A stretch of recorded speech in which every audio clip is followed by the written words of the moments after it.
It's called the High Desert, a vast expanse of desolate scrubland 4,000 feet above sea level in southeastern Oregon.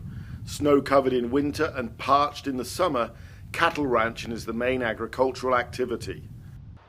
The Dunbar Ranch is a short distance from where an armed militia is occupying a federal wildlife refuge in protest at US government land management policies. Andy Dunbar has worked this land for 35 years. People say it's a lot of hard work. It is a lot of hard work, but we enjoy what we do. We love the animals and the challenges. We love the challenges. And yeah, it's tough. We've gone through a lot of tough times, but those tough times were also rewarding in the end.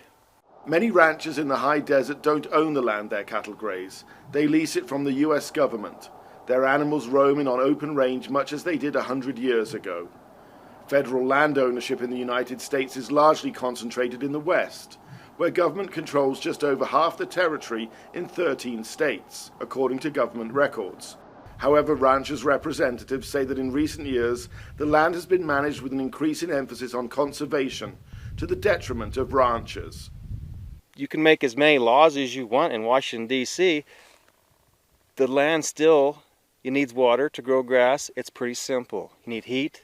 You need water, and you need to take care of it. I think a lot of people will try to change that and say we have to have a whole bunch of other things. Responsibility for 30,000 square miles of public land in the high desert lies with the US government's Bureau of Land Management. It acknowledges the conflicting interests of conservation and cattle ranching. In this part of Oregon, for instance, the predominant use is grazing. But there are other uses as well. There's wildlife habitat, and we have to balance the needs of all of those uses. Those who make a living from cattle ranching in the region say there's only one thing they can do.